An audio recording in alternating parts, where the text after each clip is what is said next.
Young Sheldon is full of moments that will absolutely destroy you.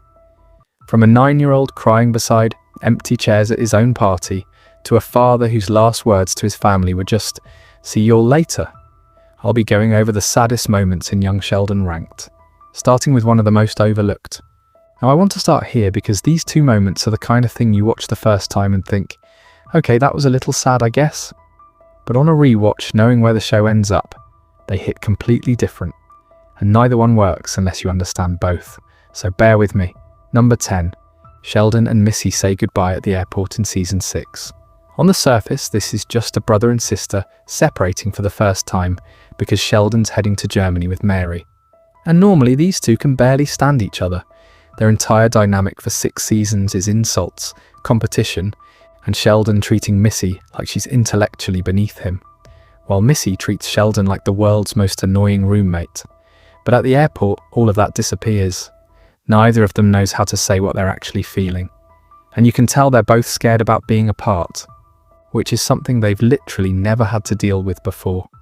The reason this lands on the list is because it's the first time you realise that their constant fighting was actually a form of closeness. And taking that away, even temporarily, makes both of them fall apart a little. But here's what makes it worse. While Sheldon and Mary are on that flight, a tornado tears through Medford, and the people left behind, including Missy, are in real danger. That separation they were nervous about suddenly becomes genuinely terrifying. Number 9 picks up the thread of Missy being in pain and nobody noticing. In season 4, Missy goes through her first real breakup.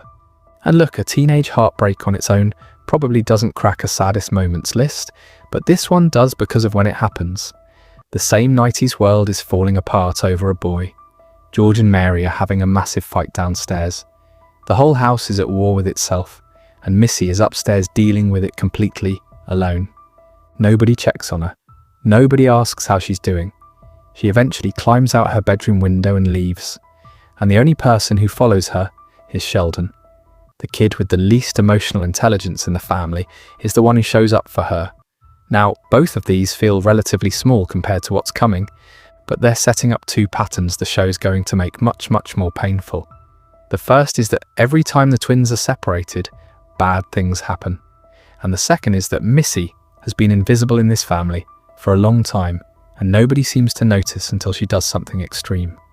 That second pattern connects directly to someone who isn't even a Cooper, and her arc might be the most consistently heartbreaking thing on the entire show. But before we get to her, we need to talk about the adults, because 2 of them reach their absolute breaking point in ways that directly mirror Sheldon's worst fears about his own future. There's a specific kind of sadness that only hits when you watch an adult who's supposed to have their life figured out completely fall apart. And these next 2 entries are that. Number 8, Season 6 finale. A tornado is bearing down on Medford, and George grabs Missy and pulls her into a ditch. He physically shields her with his body while the storm passes over them. And in that moment, while they're lying in the dirt with debris flying everywhere, Missy apologizes for everything. For acting out, for the truck she stole, for pulling away from the family. She tells her dad she loves him. The reason this wrecks people isn't the tornado. It's the timing. Missy had been spiraling for most of season 6. She felt forgotten. She ran away. She was angry at everyone. And right here in the middle of genuine danger, she drops all of that and reconnects with her father. It's one of the most honest moments between George and any of his kids across the entire series. And it happens less than a full season before George dies. Which means this apology, this reconciliation, this "I love you" in a ditch during a storm, is one of the very last real moments they get together. You don't know that the first time you watch it, but on a rewatch, it's devastating. Number 7 goes in a completely different direction. Dr. John Sturgis, Sheldon's physics professor and mentor, has spent his entire life chasing the Nobel Prize. He built his whole identity around the idea that one day his work would be recognized as genuinely important, and in the season 2 finale he realizes it might never happen. He has a serious mental health crisis that leads to him being hospitalized, and afterward he breaks up with Mima because he's afraid another episode would make him a burden to her. Connie doesn't want the breakup, John forces it because he thinks leaving is the kind thing to do. And watching Connie try to process that across multiple episodes in season 3 is one of the quieter heartbreaks on the show.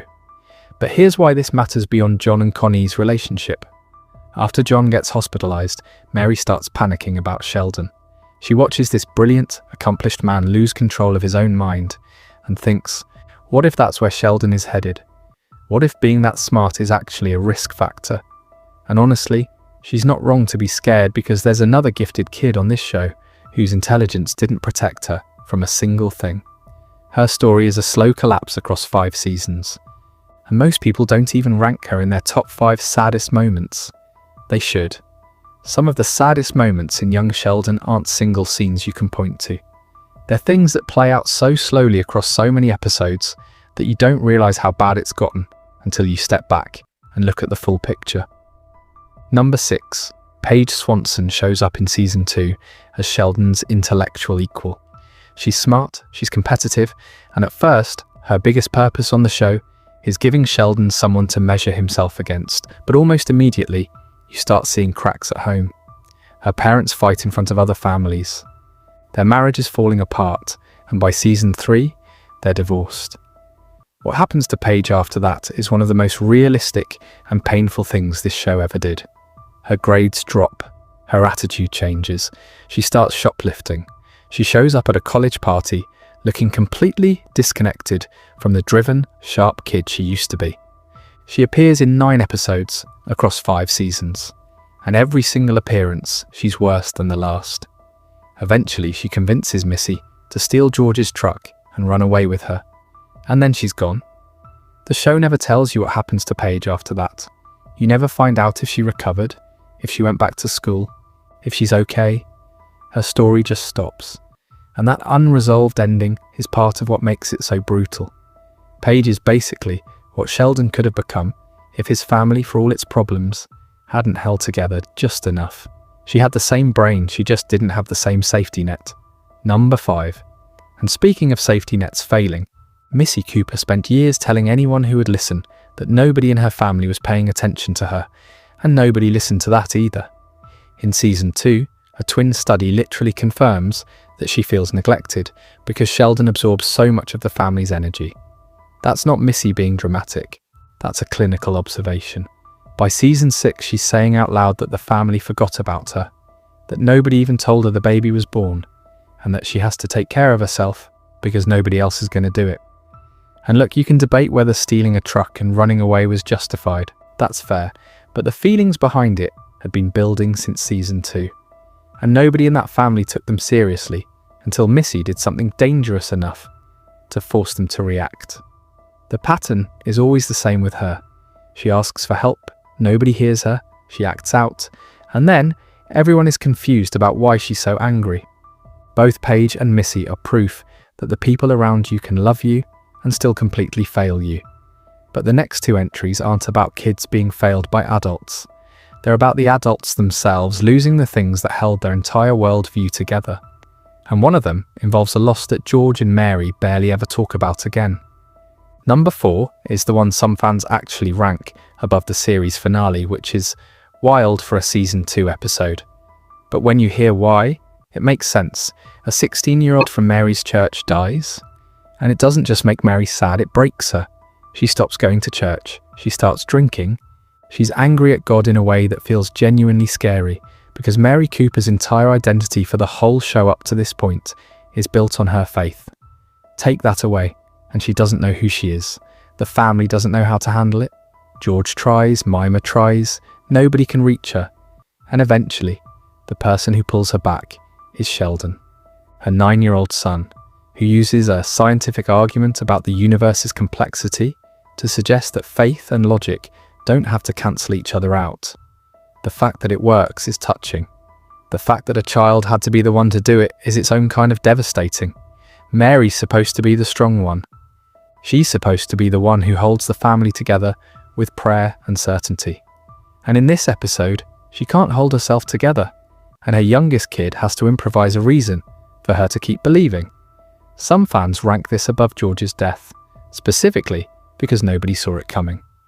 The show was still mostly a comedy at that point. Nobody expected Mary Cooper to have a full crisis of faith in season 2 of a sitcom. Number 3. A few episodes later, the show does something even quieter that might be more painful because of how little attention the show gives it afterward. Mary finds out she's pregnant.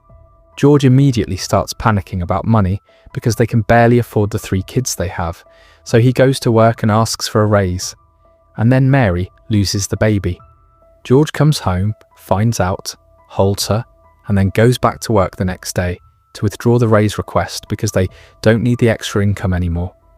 That's the whole thing. One episode, the show barely mentions it again. There's no follow-up arc about Mary grieving the pregnancy. There's no big speech from George about what they lost.